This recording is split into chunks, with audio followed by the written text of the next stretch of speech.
Hi everybody, I'm Willem. And I'm Tim. And welcome to Hear Me Out Pitch.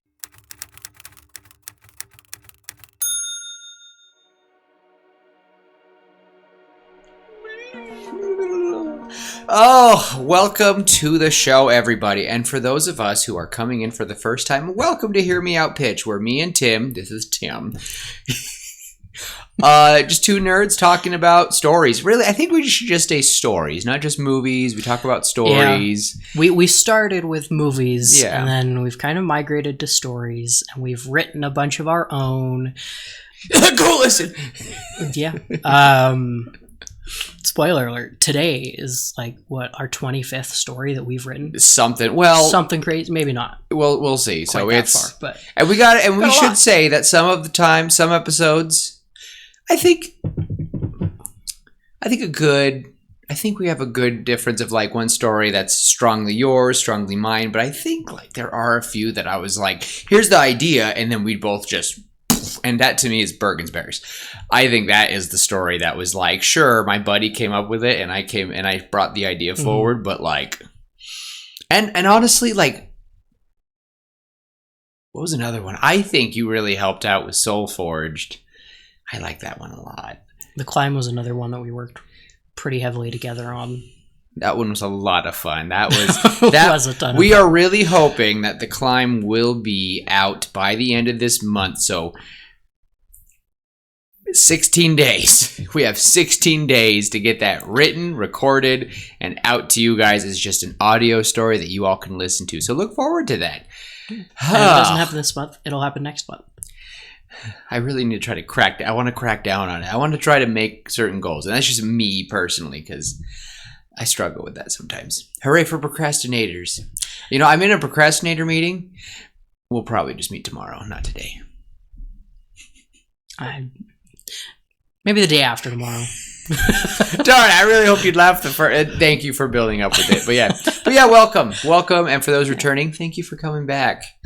And it turns out we do have a little bit of people who don't watch the episode because some of y'all congratulated Tim for the baby announcement. So that was cute. Yeah. And some of y'all said that we aren't professional. Well, look what we're wearing today. Look at this. This is honestly, it's just because of this one. It's because of work. This is because I wasn't feeling great, and I was like, I just need a lounge shirt, and this is comfy. It's comfy. So, 80th episode. Oh, and Tim is bringing up an original story today. An original idea.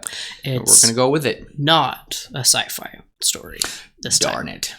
I know the last several have been kind of pretty sci-fi. I have heavy. a few that I actually have a fantasy and sci-fi one that kind of dreams. They were dreams that happened, and we'll have to tackle those. We'll have to tackle those soon. So, but yeah, take it away, Tim. I guess to preface, I have been doing a lot of reading lately. He does that a lot. I just finished When in Truth. Oh, we can talk about stuff now, guys. If you have read it, if you have read it, you know what I mean. Do not know. We are spoiler-free page when it comes to Brando Sando. If you don't know what I mean, go read it. Go read it. It might take you a year to get through the whole thing. You know, all 5 books, but I think the Sanderson man, the real Vorin man will listen. It is read to him, and that's what I did. The real Vorin man will listen.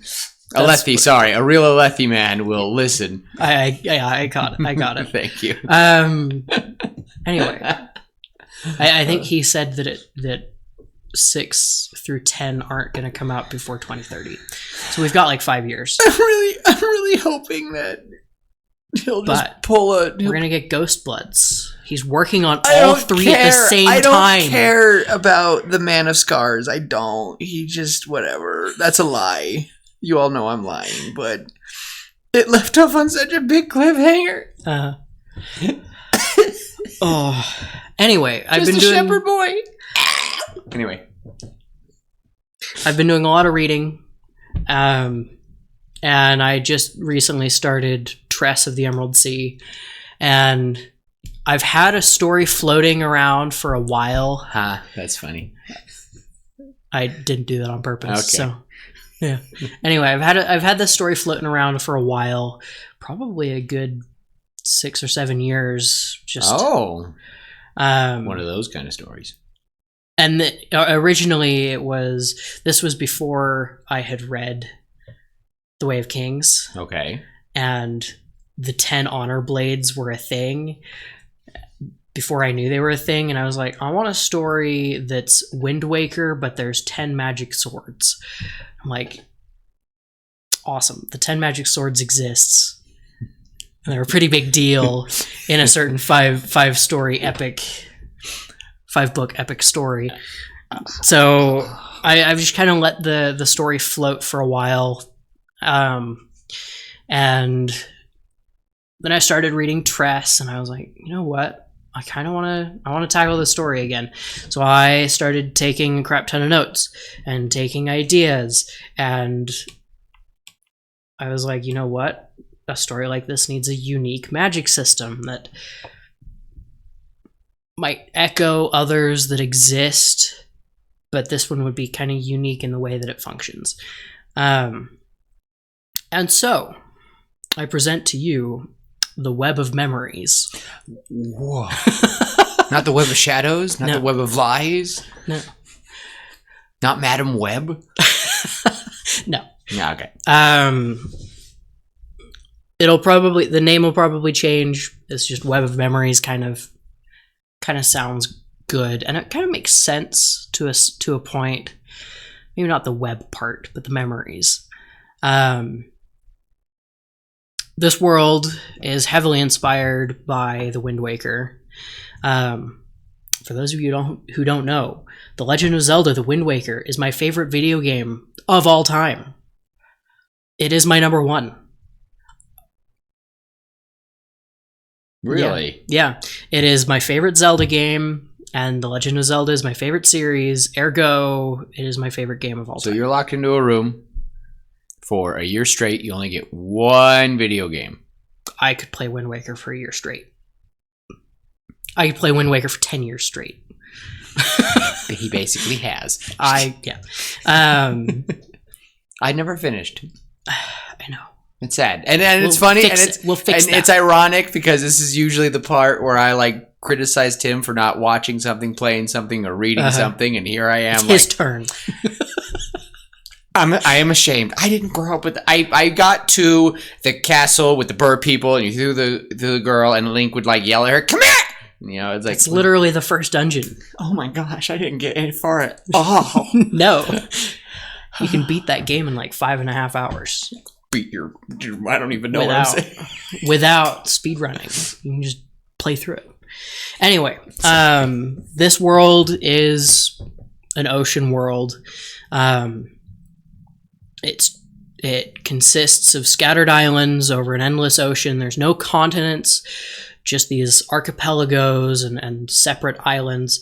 The biggest island is probably only about as big as the city of Bountiful. Like, they're not big. Maybe, I guess take another island. Antelope Island is probably not a good example. I can't believe you didn't go with Antelope Island. I didn't think about it. The little tiny island we have right there. You see or it. Stansbury Island, the one right behind it. Yeah. Anyway. I was so shocked. It's like Bountiful, like Antelope Island's right there. There are some areas where there's a few islands that are pretty closely grouped together, separated by maybe 100, maybe 200 feet of water. But that's it. Again, no continents, just these islands and little archipelagos, groupings of islands. Each island, each area is culturally distinct, and each holds a different, because of the differences in cultures, they hold different fragments and memories of the past. Okay. Within the culture itself, right? Like you take our Native Americans, for example. Each tribe, each group in the United States has a different history, and they've told these different histories for generations, and so they have all these different stories and different things from their history that they can draw upon to teach. I'll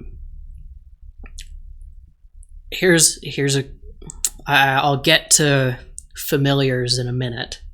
I'll get to those in a minute. I know I've piqued your interest now, huh?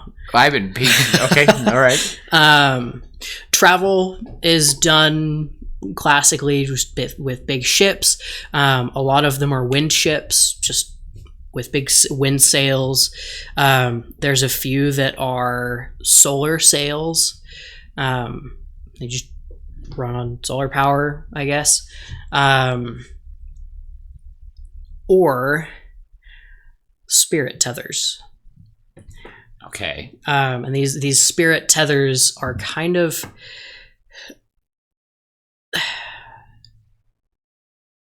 I don't know. They're kind of weird. The way that I've imagined these spirit tethers is the best way for me to describe it. Is they are tethered to the spirit of the world itself and to the spirit of the memories of the people that have lived in the world in the past. And so these tethers kind of take these ships and almost magnetically draw them to these powerful sources of memory, if that makes any sense. Maybe a memory tether would make more sense.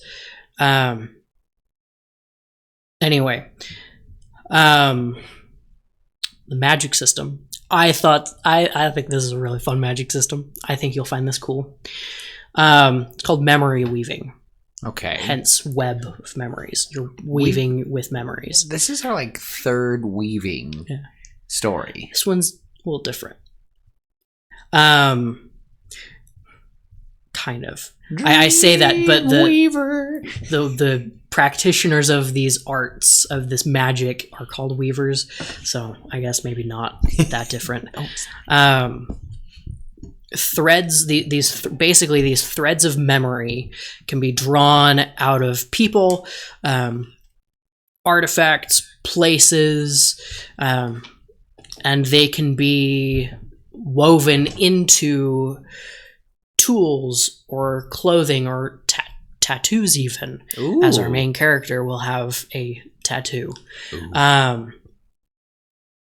And these memories can also just be manifested. You take what you remember and you can just make it poof into existence, but at the cost of the memory itself. So if I made grandma's a memory of something my grandma made me, you would never remember it again but you would have it.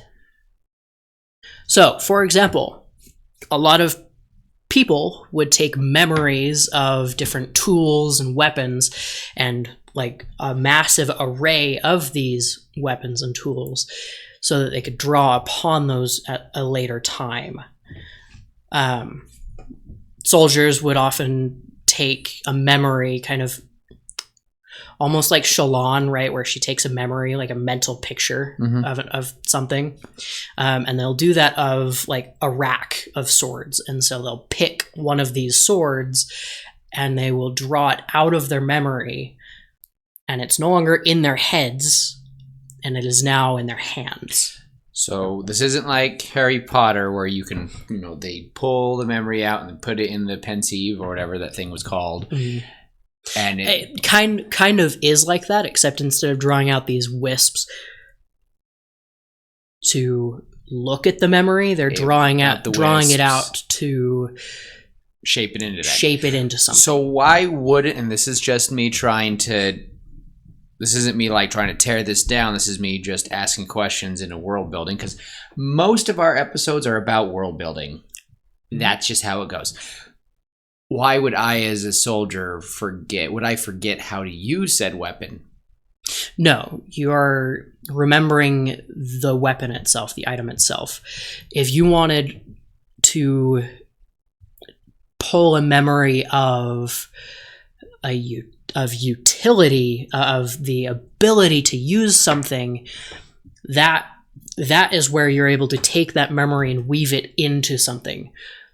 Such as a tool or a piece of clothing or a tattoo. For example, a shovel. You might take a memory from someone of how to use a shovel and weave it into that shovel. So now anybody who uses that shovel instinctively knows how to use a shovel effectively, efficiently. So therapeutically, if I have trauma, you could take it out and you could stick it in an origami crane and then burn it. That's how you get voodoo dolls. Could. Here's to my awful ex. Here's a lovely gift. They hold on the doll. Oh my gosh, this is what you felt? That's... Yeah. Okay. All right. I am... Ooh. Yeah. I've got... It doesn't have to be one-to-one either. The ability to use, say, the ability to drive a car like Baby Driver, right? Like just be absolutely insane, the best driver in the world. I could take that skill and I could put it into a pair of gloves, and then I wear those gloves and I can drive absolutely crazy. Or I could put that ability. You weave them into it. I weave it into it. I could weave it into a tattoo. And now I just have that ability so long as that tattoo is there. Or I put it into I put it into a cup. And as long as I'm holding that cup, I can drive. Right? Karaoke nights would be awesome. There's a microphone that everyone can just sing with. That'd be awesome. Everyone just sings amazing vocal cord. So how long does this stay, and does like all things, do memories fade? Yes. So the stronger the memory, the longer it will last. The stronger and the more ancient the memory, the longer it will last. So there are some memories from, say, we wanted to take a memory of the Civil War, right? Someone's loading a musket. It's instinct for them. We draw out that memory from the musket itself because the memory would be stuck in the musket. We take the memory out and put it into an object, weave it into something else, right? Like a uniform, and then whoever wears that uniform will be able to use a musket perfectly as if they were in the Civil War, and it would last longer than if I, say, took a memory of myself shooting a handgun for the first time. Like that was only a handful of years ago. That's not going to last nearly as long. Because the memory's kind of just been sitting and simmering. The older the memory, the longer it lasts. And the stronger the memory, the longer it lasts. So like you said, with those trauma memories, some of those are incredibly powerful. And they would last a really long time. And that's kind of where a lot of the warfare in this world would be more of that psychological warfare. I'm weaving my incredible trauma from watching my parents burn alive, and I'm sticking that into a water balloon, and then I'm sprinkling the whole island with that. And so as long as the water is on the people, they feel that immense memorial pain. Warfare. Yeah. Memorial. I feel like that should tie into the name Memorial War or something. Well, I'm guessing we're not going to be going into wars. No, there'll be a few hints to it. For example, like someone will mention how memory warfare works. And how taking traumatic memories and assaulting people with them so when people is now illegal because of it's massive wars and stuff. So Last, I'm sorry, I don't want to like world bills forever, but now I'm kind of want to ask this, and if we could implement this in your world, that when people are dying, their memories will seep out. So that's why when you go to some wars, places where they've had wars, it's a scar just from all the Like, could you imagine stepping? You know how we say, whether or not you believe in sort of things, but when you typically go to places of great wars, places of awful atrocities, you feel something. Imagine that in this world. Yeah. That is kind of how it works. Okay. Memories, the memories of the dead are kind of lost in that when the person dies, right, the memories kind of die with them, and the stronger memories kind of seep automatically into their surroundings, into their clothing, into the ground around them. And so if they're a very good-natured person, their grave might sprout flowers and be a lot more lush and green and able to grow and more comforting than the grave of some mass murderer whose only job was to kill people. What about someone who was murdered? Would their gravesite be... Oh, could you imagine if you stumbled upon like a plot of land and you just feel something terrible and you go, oh no, and you call the... So, ooh.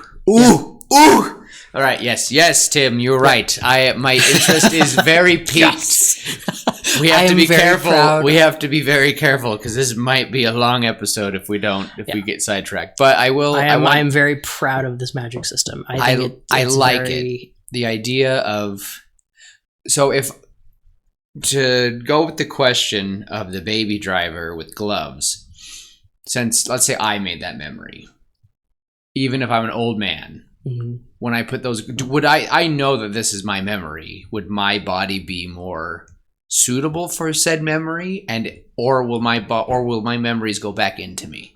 That's what I've been wondering. Is think of it as, what is it? Is it Nicrosil in Mistborn, the second trilogy, where they're able to take warmth, investiture itself, where you put something into it so that other people can use it, right? Okay. Those coins have two parts to them because someone dumped investiture into the one so that they can... The good version of what's the hemalurgy? Yes. The correct version, yes. The baby of ferrochemy and hemalurgy. The correct way to do it. Yeah. The proper way. I think it's a total side note. You don't want spikes in you, Tim? I think the magic systems of Mistborn are totally awesome because I think they're the best one. You have, right, allomancy, which is purely additive, right? You ingest metal and it gives you power. Then you have ferrochemy, which is completely neutral, where you are able to store and then draw upon it later. You're able to store your abilities and different elements in metal and then draw upon them one-to-one. And then there's hemalurgy, which is completely subtractive, where there's always taking that little bit of energy lost. Sorry, guys. I'm going to say this. A Mistborn, a fully fledged Mistborn, and a full-on ferrochemist can probably beat most of the Knights Radiants. That's just me.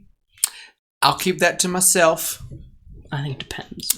We'll see. That would start a big debate. Know. I'm sure we're actually going to see that one day. I really wanted to see Kaladin kick Kelsey across the floor. That's what I want. You still could. Oh yeah, but nope. We gotta shut up because I'll start saying stuff that they don't need to hear. Yeah. Anyway, read the books. Oh, my nose. Another note that needs to be mentioned: there are some islands and some cultures that, where memory artifacts are completely illegal, and frowned upon, and there's others that it is revered, and if you have the ability to create it, or if you are holding on to a powerful memory artifact, memory relic, death, then you are revered. You are revered. Sorry, holy. Yes. You are amazing. Yes. So not everyone has this power. No. Most do. So they're like benders. Kind of. It's more. It'd more be like everybody has the capability. Not everybody has the gift. Has tapped into it. Not everybody can utilize it as well as others. Okay. Right. So even like the weakest of these weavers would be able to take the memory of a spoon, so they could, eat their breakfast, and then they just have a spoon. Is there a way? Sorry, I just imagine a creepy island where the people have done a thing where they will remember each other so strongly that they basically keep themselves alive, and they're just these old necrotic things. I feel like, because a memory is a shell. Yeah. Right. These memories are shells of what they used to be. And that's what I mean. Right. Like, imagine they're like these, like, if that's the not case, the same. If that's the case, they would essentially be zombies. Imagine if you were keeping me alive so long. Like, everyone had such good memories of me, Willem, and you guys just tried really hard that even when it's like, let's say, heaven forbid, I get really sick and pass on, but you guys keep remembering it, and you guys basically just keep me on the edge of death with good memories, but I'm just getting sicker and sicker. Your soul would have passed, but your body would keep going. Okay. So it's just an empty shell. You'd become an empty shell. So it's not me. It's my body. It's my memories. Yes. The soul continues, but the memory, like I said, a memory is only a shell. So that's what I mean. The memories are keeping the bodies going. Yes. And people are slowly confused because you don't know who is a shell and who is real at some points. Well, you would tell after a while, but could you? I feel like that would only be possible by the most powerful weavers. Just imagine, like, just sort of like an island. I just want like that island where it's like, and it would be funny if one of their elders was these husks. Yeah, and it's how they remember him being this tyrannical, like. I'm imagining Coco. Like, think of Coco. Well, no, I'm imagining like super powerful weavers are able to pull memories of their best soldiers after they've died, and now they just have these husks that are incredible fighting machines, but feel no pain, and feel it's sad nothing because they don't remember who they are. Mm-hmm. Well, they wouldn't be able to. They're not sentient. Yeah. No. I mean, like, the general wouldn't be able to remember them personally. You know their names, but no connection anymore. Yeah. Okay. All right. I'm just. Now I can talk about familiars for a second. Okay. Now that the magic system's been. When you say familiars, you mean like witches, animals? Okay. Yeah. In traditional mythology, when it comes to witches and wizards and familiars, right? A witch's familiar is often a crow, raven, a cat, sometimes a toad that can talk to them.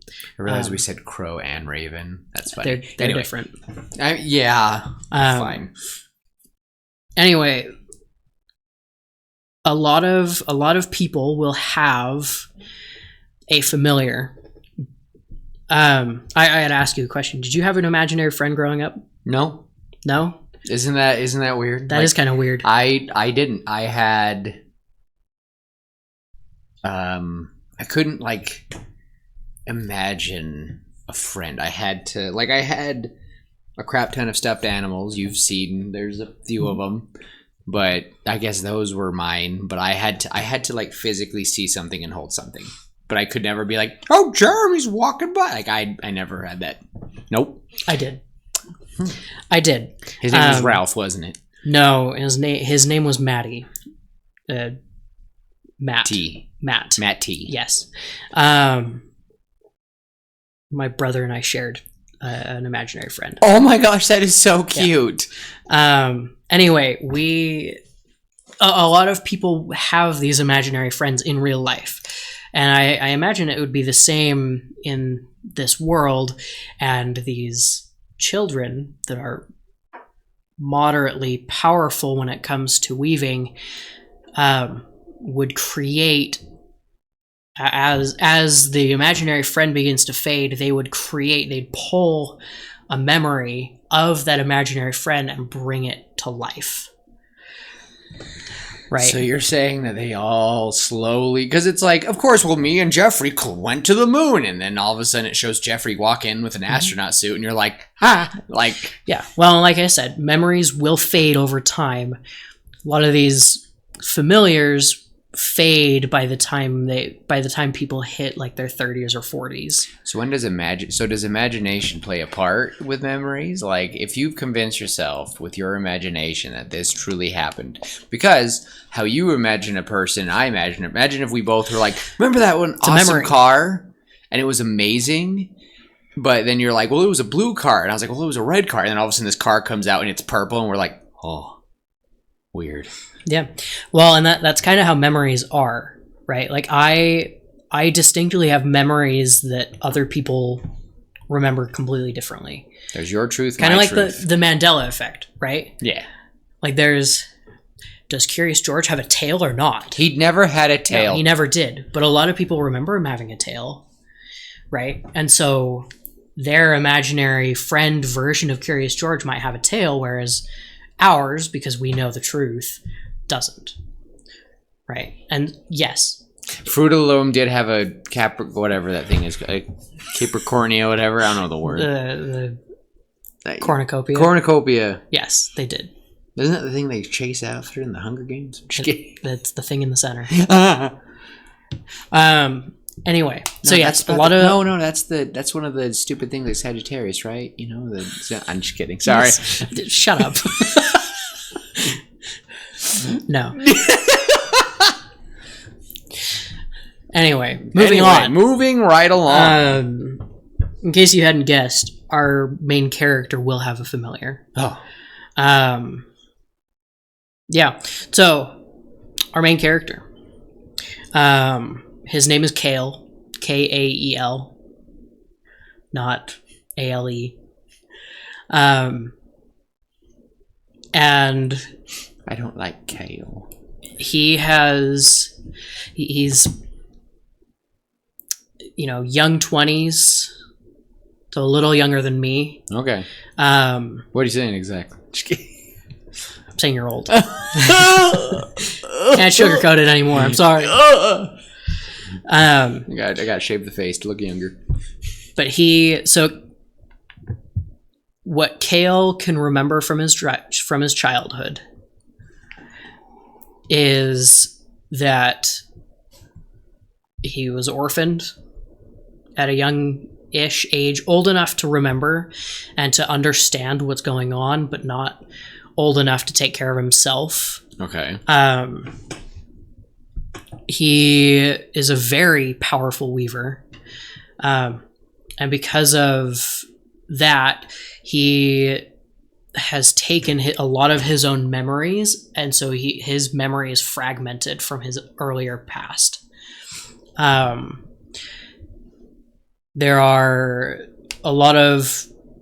just a lot of junk in his house. He lives on this island.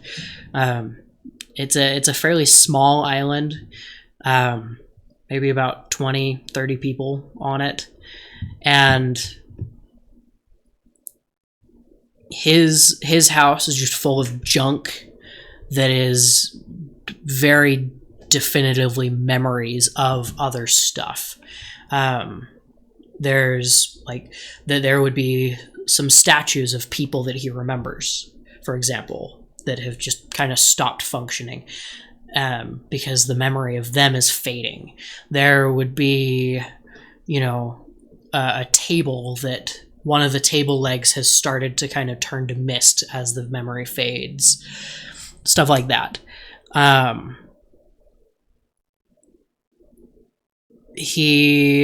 there's one thing that he owns and one thing that he definitively knows is his. Two separate things. The first is his familiar. It's a magpie called Thorn. Okay. I thought magpie fit kind of perfectly because they like to steal shiny things, and I think memories are pretty shiny. I think it fits the narrative. And then the other thing is something that belonged to his mom. That is kind of... It's one of those artifacts, right? One of those memory artifacts, something that was passed down from generation to generation. And the older that it gets, the stronger those memories tied to it are. And this, it's a tapestry that it appears to be just a lot of jumbled colors and a mess of shapes, and it looks like a fancy rug in all reality. But the memories woven into the rug are what make it valuable. I did mention... Wait. So the memory, the thing from his mom is a rug. Yes. Okay. Kind of. It looks like a rug. It's a tapestry. Oh, it's a tapestry, It's a tapestry. He uses it as a rug without thinking? No. It is rolled up and kept safe. Okay. Off to the side. Okay.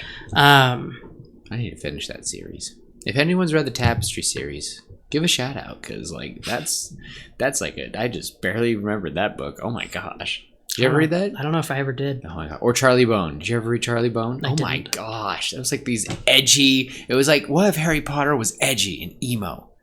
Tapestry and Charlie Bone. Blam. They all had the anyway, all British stories. That's kind of how I felt about The Magic Thief. I never read that one. That was a weird book. Or Rangers Apprentice. Anyway. But yeah. I did mention that Kale has a tattoo. Yes. And I will tell you what the tattoo does later. I was intrigued. I know. You got me all excited. You'll be... I think it'll be... I think it's a fun twist. If that makes sense. Okay. But yeah. And we'll start... The story will kind of start where Kale's island is being raided. That's where the story starts. Kind of where we'll start. I mean, we'll have an intro. Sorry, my throat feels a little funny. The story will have like the 10-minute intro thing where it introduces Kale and kind of the islanders and kind of shows off somewhat of what memory weaving is. And you know, Kale will every now and again, like, he'll go to the market and he'll take a memory of an apple, and so when he gets home he'll just eat the apple, the memory of an apple, of the apple, of that specific of apple. that specific apple, right? Generalizing is not a good thing when it comes to memory weaving, because if you generalize, if you remember apples as a whole and summon an apple, you no longer remember what apples are. So you have to make sure it's that apple. Exactly. So you open it. So is it like just, a piece of candy? Oh, piece of candy. And then you eat it. But if I'm holding that piece of candy that I made, can I not remember it later? Nope. No. You cannot remember a memory. A memory... Well, how would I... Well, the thing is, okay. So that's why, well... Kind of like the copper mines in Mistborn, right? Every time a memory is taken out of a copper mine, it becomes a little less true to the original, when they put it back. So over time, they just get warped and changed. It's kind of the same thing. So a memory, you can't remember a memory. Once the memory is gone, it's gone. You can remember that you used the memory, and there's kind of the subconscious part of you that will remember, what that memory looked like and what it did. So when he eats this apple, can he not taste it? So he's just eating something. Mm-hmm. It's just kind of bland. It's more of I am remembering food, and so it doesn't taste like anything because I'm not remembering a taste. Because if you remember the taste, if I remember the taste, I will never have that taste again until I taste that thing. Okay. Later. Okay. So you can be vague with a memory. Yes. But you have to be kind of conscious with it. Okay. Right. So there are going to be a lot of these people, a lot of them turn into memory thieves, but a lot of people will generalize too much with the memories that they draw from themselves, and then they won't be able to remember those objects or sensations again. Ooh, making a forgery. It's almost like the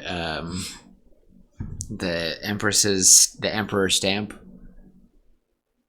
Never mind. It's a Brandon Sanderson short story. Oh, the Emperor's Soul. Oh, Soul. That's it. Sorry. It involves a stamp. I mean, yeah. But yeah. A lot of these people that can no longer remember very common things become memory thieves. So they will go out and they will steal memories from people, places, or things so that they can remember, even for a brief moment, what that sensation or that thing or that person was. Another important thing to know is it is very hard to do, but it is possible to take a memory unwillingly from someone. I was about to ask that. I could steal a memory from you. Oh my gosh. I could take it. Could you imagine? So that would be a lot of the forms of torture people would utilize would be, I'm taking your most precious memories away so that I can enjoy them. Or leverage, because you mentioned his mother. Mm-hmm. What if is there going to be a scene where he is tied down and thieves are going to take the memory of his mother? It's already gone. Oh, that's right. The only memory he has of his parents, of his mother, is that tapestry. Okay. And that's because he hasn't taken a memory of that tapestry. He learned the hard way that if you generalize memories and you take memories from yourself, you're kind of at a loss. It is subtractive, kind of like hemalurgy. It is a more subtractive magic system until you get really good at it and you're able to do the one-to-one thing where you're able to take a memory of that pen, for example. I don't remember. I will never remember the pen again after I create a copy of it, but I'll remember what other pens look like. It's just that pen I now have, so I no longer remember. So that when you pen. look back on, so let's say you're writing an essay with that pen, is it just a blur in your head? Kind of, yeah. But what about when you write with the memory of that pen? What will that memory be? Will you just not be able? It's like trying to load something. It'd be about the same. It'd be like a loaded, corrupted file. You're like, so is it kind of like error Dalinar? 404 not found, kind of thing. So in your mind's eye, like when you're looking at this pen from now on, even if I'm holding it in front of you, it will just be this smudge until I can visually see it again, because then it'll be a new memory, right? But so I can take a memory of that pen as it is right now, right? And I can look at it, I can observe it, I can click it, make sure that I know it works. So let's say that pen you're holding in your hand is the copy. If this is the copy, I will not remember this. When it leaves, I will remember that I saw a pen. I will not be able to draw a memory from it. I won't be able to remember it. Just this one in particular. So let's say this is still the pen that you made. Yeah. Right now when you're looking at it, is it off to you? It would be. It's like smudgy. It looks different. To me, I'm like, this is a pretty good job. It would be more... I'm thinking of Dalinar with that one thing. One very big important thing. Kind of? Like imagine it's just a hole. Like it's a hole in your tapestry. It's a smudge. It's a frayed thing. It's a faded memory. Yeah, it's a fade. And that's just cute because your wife loves weaving stuff. This is very cute. She likes crochet. But if you were to mess up the crochet or do something, you'll be like, I can tell that's a blah blah. Like I can tell that's a person in the tapestry, but it kind of feels off. It feels off. It got unwoven, and then it has no soul. It has no soul. I have no soul, for I must scream. Wait. Yeah. Okay. All right. So a memory thief would come in and they would take that memory, and generally a memory thief can only take generalized memories. But that's beside the point. You can't put your memories back. No, that's still the awful thing. But a memory can be woven into something else and then utilized by anyone.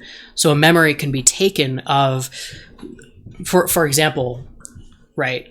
If I don't want to forget something or someone, I will pull out the memory and I will weave it into the clothes I wear, or I will weave it into my wedding ring, or I will weave it into a tattoo that I always have. Imagine just these thieves will mark people that they've attacked, and people will be left with a tattoo, and that will show that you've been marked by that gang.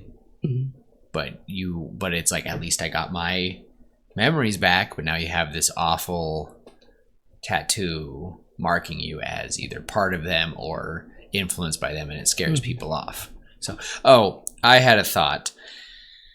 Me and you have a bad habit, or maybe a good habit, of having our characters really, really not fit in with this world. And you've already kind of said that with Kale. He fits in. What if he's had too good memory loss? He does. Okay. He does. From earlier on. His whole thing is from the age of like 6 until he was like maybe 14. He used all of the memories. He stole his own memories from all of that time. So there are only fragments that he can remember from those like 8 years. What if he got into an accident? Caused the whole... Like, and that could still go with it, but that'd be really sad if, like, the mystery of the story, like, the big thing is, like, what happened to Kale? Why is he like this? Did he lose both his parents? I don't know. I am really liking this world. Yeah. I applaud this. This is one of my favorite magic systems I've created. I'm very proud of it. I love it. My brain is going off, and this is something that it's like, we are not going to get anywhere with this one today, because it is just like, you just said, okay, here's a little Pandora. How's that Pandora's box looking? Pretty good. Might open it. Mm-hmm. I like it. So, what are you thinking about the adventures of Kale? Delicious. Kale. The pirates would come. The memory thieves would come. They would take memories of different people, and they would find Kale and see that his whole house is memories that have already been used, and they're just kind of like, he's already been done. Like, we just leave him alone. His memories are already gone. We don't need to worry about him. Everyone just feels pity for Kale. Like, it's just like, it's bad when a bunch of pirates bust in a place and go, ooh, and they throw you some silver, and then they leave. You're like, oh, geez, when you're so poor, the robber gives you money. Oh, you need this. bless you. You need it more than I do. You're like, oh my gosh. But they will take the tapestry. No. They'll take the tapestry. No. They will leave everything else because it's worthless, right? All of the memories in there are worthless because they'll fade. But that tapestry... So when you say faded, is it like their colors fading, or is it like fading, or with it? I keep imagining everything is almost like a tapestry. Things are just unwinding. It just looks wrong. Kind of. Like I'm imagining like chair. Like when you've said it's misting, I've been like, no. What if it's like spiraling? Like you said, one of the chair legs. Imagine just wood almost spiraling out like yarn. I was like, oh gosh. So yeah, that could work. But the and it would be ironic because all these things look unwoven, but the tapestry. Mm-hmm. So it's a beautiful tapestry, I'm guessing. It is important. Not necessarily beautiful. I'm trying to get something out of you. I know. He has learned my probing questions, and I hate it. It looks semi-boring. It looks important to the plot, Willem. Yes. It looks like a MacGuffin. It is sure. a MacGuffin. I hate you so much. It is a MacGuffin. This is what happens in D&D. I will try to like ask a question, and I have got him a few times where he'll be like, "Oh, yeah." There's been a couple times where he's asked, it's either you or Ethan, and you'll ask a really big question, and it's something that I like. There's lore that you guys haven't yet learned, and I'll spoil something on accident. I'm like, Ethan, crap. Ethan asks it in a very Ethan asks it in his Ethan way, but I'm just like, oh, so blah blah blah blah blah, and I'm like looking at him, and Tim's like, oh, what? Can I roll for insight on what to do next? No, I do not do that. That is I don't do that. That's not rolling for insight. That is rolling for the plot. Can I get some plot roll, please?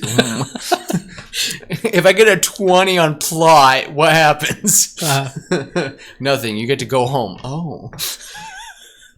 You are granted a square or a cubic inch of land. That is your plot of land. Oh, shut up.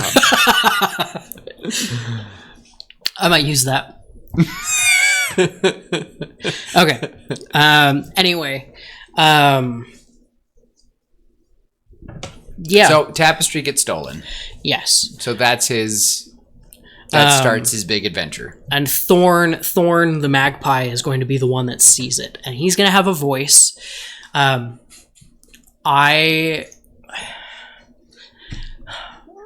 know I shouldn't be, but I've been imagining it as Gilbert Godfrey. You know, why do y'all think? I wish I could talk like Gilbert Godfrey. Yeah. It's just Digit and Iago. That's exactly what I'm saying. Cyber Chase, Digit.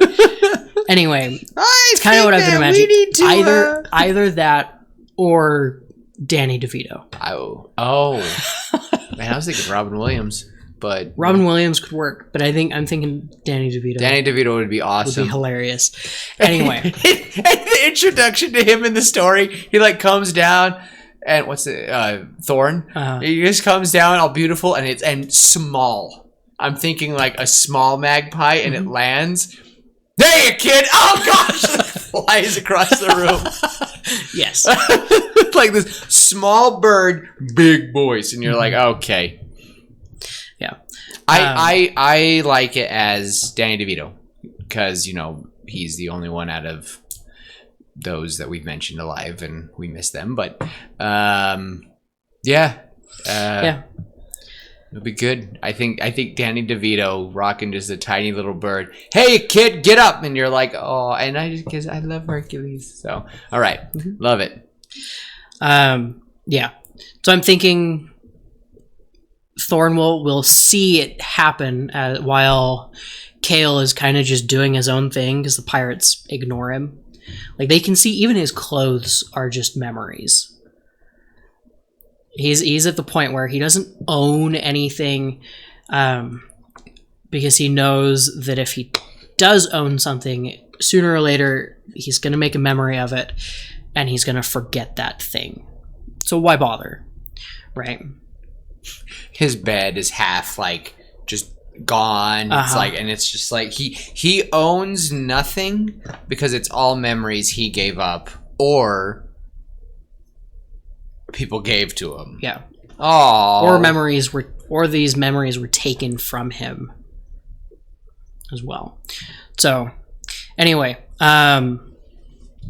long story short, Thorn is going to alert him. He's going to run after the pirates. And this is where things will start getting interesting.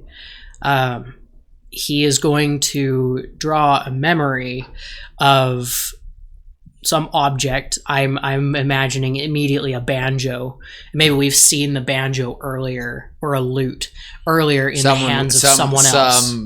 Someone was just playing it in the village. Someone in town was playing it while Kale was doing his shopping, and he summons it, and you can tell it's kind of this memory, and he bashes someone upside the head, and then he gets grabbed, and he's dragged on board because he's causing a lot of trouble. People don't fight back against the memory thieves in small towns like this because there's a lot of the memory thieves and not a lot of people on the island. So I have been imagining I'm imagining a mix of like Moana and Link, because you talked about Wind Waker. Mm-hmm. I've been imagining like a little tan version of Wind Waker Link with little black hair, and he's just like, yeah, like.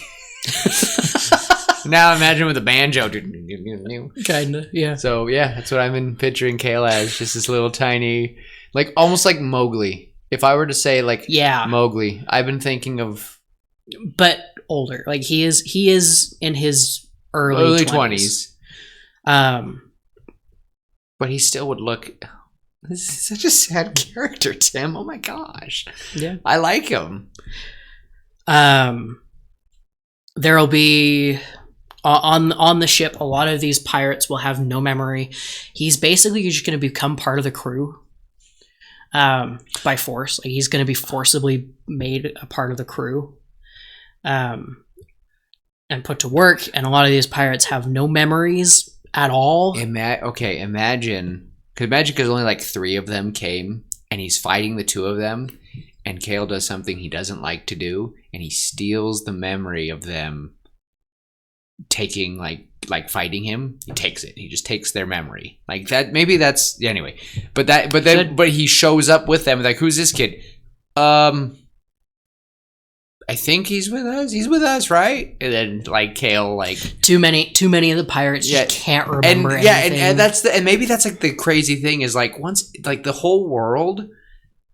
I don't want to say like this is awful, but this whole world they're all just fractured memories. Like I'm guessing there's only a few islands where everyone is perfectly fine because again, you said that it is memories are illegal. You don't do this because it turns you into these. I don't want to say dementia patients, but imagine this whole world is just like dementia. It's terrible. They're just husks. They're people. So when they're like, we were fighting, I think, but I think he's with us. I don't remember him. You don't remember anything. I guess you're right. Like, I've never seen him in my life. Dude, do you even remember what your mom looks like? No. Like, just... the tattoo of the mom. Like, holds... Yes. Oh, God. Yes. So, broken memory. So, it's really hard for people to, like, keep things, like, in order. Mm-hmm. That's terrifying, Tim. But that's with only, like, small islands. Yeah. And that's what stings when you live on a small island. Yeah, but then there are bigger islands, and their next stop will be at a larger island, and this is kind of their, I wouldn't say stronghold. This is the island where all these pirates live, and they just go out every now and again to take memories, so that they can sell them. Right, and so a lot of the memories that are taken are happy memories. And then these memories are woven into articles of clothing for people to wear so they can feel happy while they're doing whatever they're doing, right? So, for example, pirates go out, they loot all of the happy memories they can find from this island, and they weave them all into a bunch of shirts and pants and socks and hats and gloves. all of the memories, these happy memories, because the memories will fade over time and people need... Is it because... It's like a luxury item. Yeah, almost. so I'm guessing that there are some people who are thieves, like really... So the really good thieves... Because if I were to take a good memory from you, but threatening your life, that's going to be that's not going to be as good. That shirt that I'm weaving that into, it's not going to last long because you were threatened and scared when you gave me that happy memory. Like, think of a good time with your dad. You know, like... Yeah. That'd be, but if me and you were conversing like buddies and we were having like, a good time during Dungeons drinking, and Dragons, yeah, hanging like out, and then we're drinking or whatever, like in this world, and I just casually, while you're talking about it, just slip the memory away from you and put it in my shirt. That would stink. But how would that? Would it feel like tearing? It would feel kind of like a migraine almost. Imagine like a cup of water, right? And you're siphoning off just a little bit of the water. Okay. You're siphoning off just a little bit of what's on top. So you can take maybe a part of the memory. You don't have to take the whole thing. The best memory thieves are the ones that can take that can take specific memories. A lot of these thieves are taking generalized memories. So I'm guessing of the people on this island are already kind of just meh. They so the better ones live though a drab life because all of their happy memories have been stolen away. They're soulless. So the only happy memories they have are the newer ones they're creating. Okay, I'll leave that there because I just had I had a red district idea, mind you. Love like, that's crazy. That's gross, but that would totally fit on this pirate world. And we'll leave it there. So like I said, so the better ones would have to be sneaky, like I was mentioning. Like the best ones are like, I took that. So... And a lot of the times they're a lot more subtle, right? So I am taking specifically the happy memory from last Tuesday when you were playing fetch with your dog and your dog did something silly. I'm taking that happy memory. You won't remember, it's gone. You won't even remember that you had that memory because it's such a small part. Right, but then I can turn around, I can weave that memory into an article of clothing, and now whoever wears that for the next month will feel that happiness. But if it's such a big memory, like like a memory of you and your dad, Tim, you and your dad, and it's just a wonderful memory. And if I was talking to you and made you reminisce about that, and then I just took that somehow, it would feel like you tore something. Yes. So but the thing is that I'm guessing that memory, if I were to imbue that in a shirt or tattoo, would last way, way longer. So that would be good for the tattoo artist, though, because that means they're like very good at like talking about the memory. Like, I want you to bring this up. They're like therapists. Yeah, they're like therapists. It's like so good therapist. They're putting it into them while they're talking. Oh, and then you can always like have that whenever. So if I'm like miserable, lonely, and sad, even if I've just been tortured, if I were to press the tattoo that has a good memory of my childhood, like a wonderful one, like one that I really love, I will immediately it'll just hit me.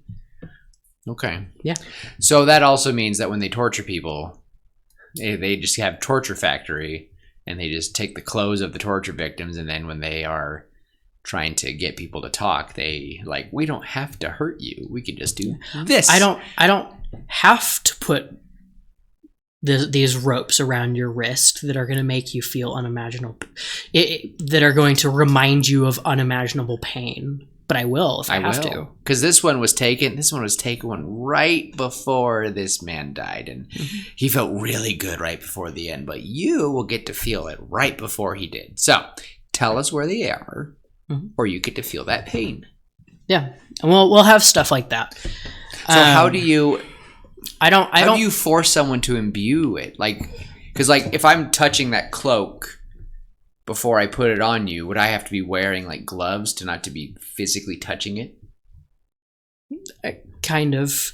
You can kind of block out outsider memories in a way. I'm imagining like I don't have to let the memories in. So how do they torture people with memories then? The stronger the memory, the harder it is to block. Okay. So that's kind of what I'm imagining. Ooh. I will admit I don't have like all of the details for everything. No, I that's I have fine. a skeleton, but I have a really cool magic system. No, and the thing is, and I told you, I've been kind of feeling like we need to just start making up the worlds together, talking about them when we have ideas, but then we kind of leave the story for us to write out, and then in a couple months, you all get to actually hear what happens.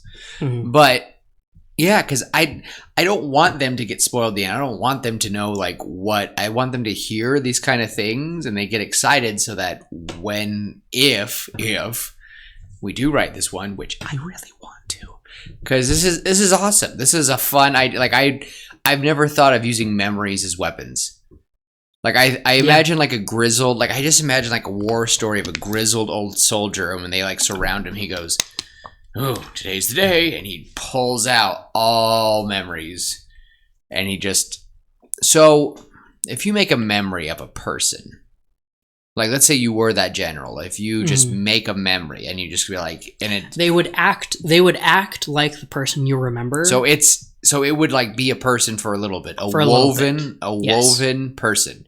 So if this was like one of the best generals and he needed a last hurrah, and he just started throwing out these things, like let's say he threw out like 30 men against 10 real ones, would that still be enough, an impressive amount to take on that 10? Oh, easily. 10 of them would have been, because they would act and function as the originals. They would just fade. The more, I guess, complex a memory as well, the quicker it would fade. Yeah. Right. So if he loved these men so much, and then he's giving them like he's doing a final thought, and they just appear. Like I feel like that's just such a tragic way, but I feel like that would be such a cool way to go out. Is like this older character just. I am imagining we probably have a companion like that. Mongiazzo type character. Yeah. That's been who I've been imagining. Yeah. So he's gonna get a Mongiazzo ending. So like yeah. That would make sense. So who is the main what is the main antagonist? Here's kind of what I'm imagining is this story would be kind of like